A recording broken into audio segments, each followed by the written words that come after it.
Hey everyone, so got a new video we're gonna do. Every now and then people go, are curved swords, do they help you or with the cutting or reaching or whatever? So I thought I would touch on that a bit, so how a curved sword is actually pretty useful compared to a straight sword.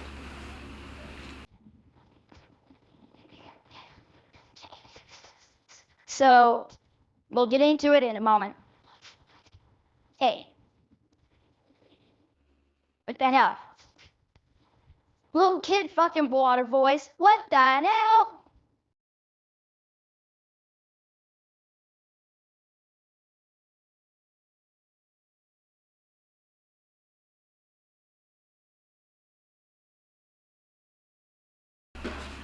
Like I said, the curved swords help.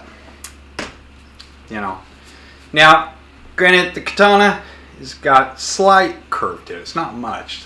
Like Hitachi. Hitachi has an extreme amount of curve. It's not the most curved sword, obviously. India actually has the most extreme curved swords.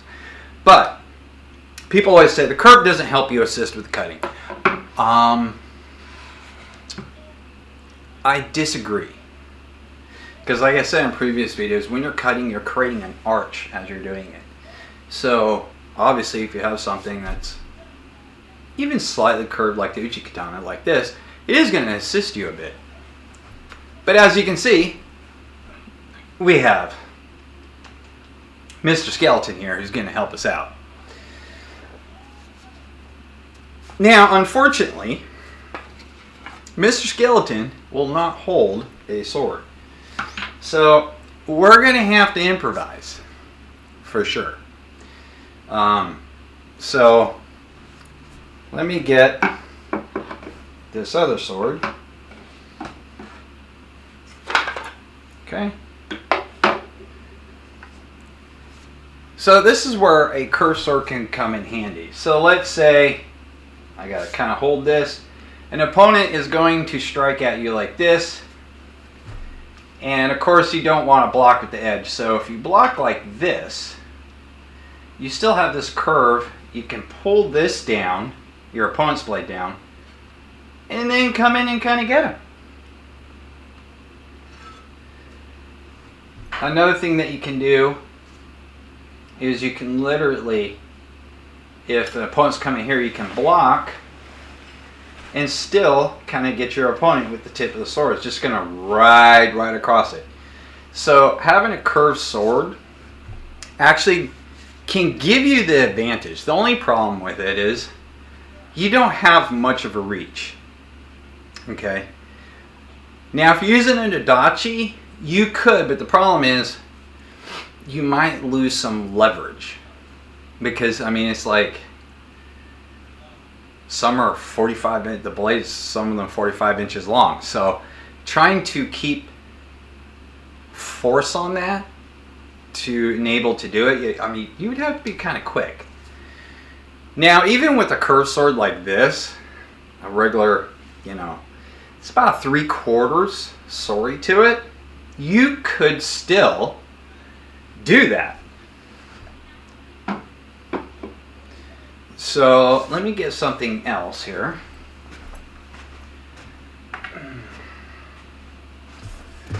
We'll just use this. So if your opponent's holding it, you still could do the same thing. Kind of turn it, bring it down, come in, and then get your opponent. So it's actually, having a curved sword can be very handy.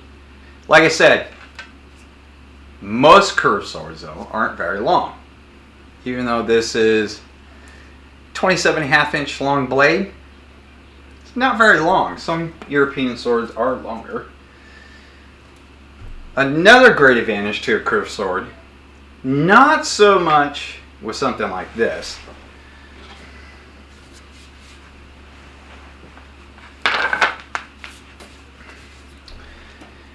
But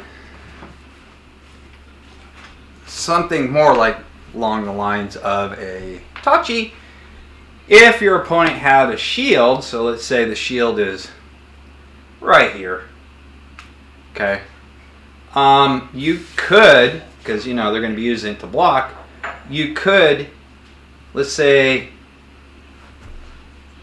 the edge of the shield's right here, you could go up against it like this and then come in and you could still get your opponent. So there are advantages to having a curved sword. Now, like I said in previous video I do believe it was on Tachi. In order to make a sword like the Tachi, this one's about 28 inches long. You need more material to make it, because every time you put a curve to a sword, you shrink it down. So that is a problem. That's why they can be a little bit more expensive. It takes more material to make them. But if you have a shield there, you come up against it. If you don't stab them, you could potentially cut your opponent. So there are advantages, like I said, to using a curved sword. Compared to, well, if you have a straight sword, let's go ahead and we'll just use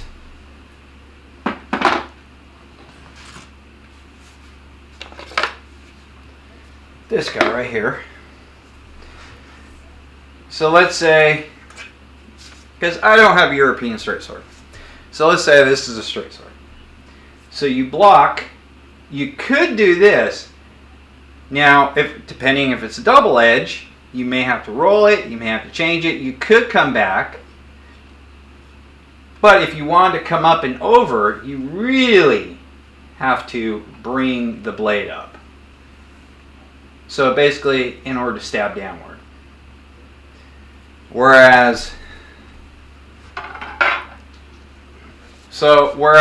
with the Tachi, if someone's like this, all I gotta do is just go that high.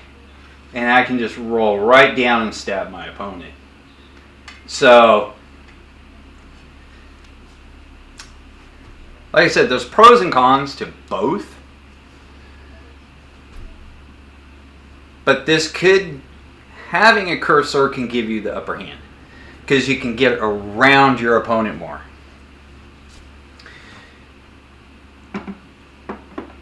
And if you look at European style blades, it was a while before they actually started putting curves to their blades. It wasn't until way later they started doing stuff like this. You know, putting that curve into the blade like that. Kind of like a Grossmacer, you know, for one. Difference is Grossmacer has a much wider blade, which is another factor. How wide the blade is at the end when it tapers. Space Ghost, shout out to him. If you haven't subscribed to him, go over and check out his channel. Just did a review on a Swordies, I think it's pronounced, and the Budo sword. Well, the Budo sword has a much tapered profile to it, and if I remember correctly, like I was saying to him, it was kind of the Muromachi period back to the Heian period. They tapered the blade down towards the end.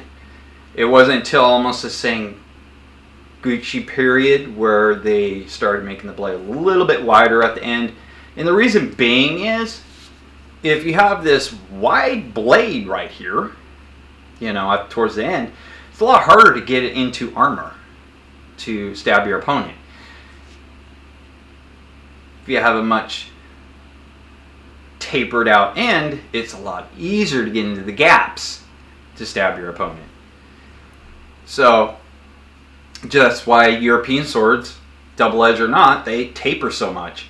It's to get into gaps.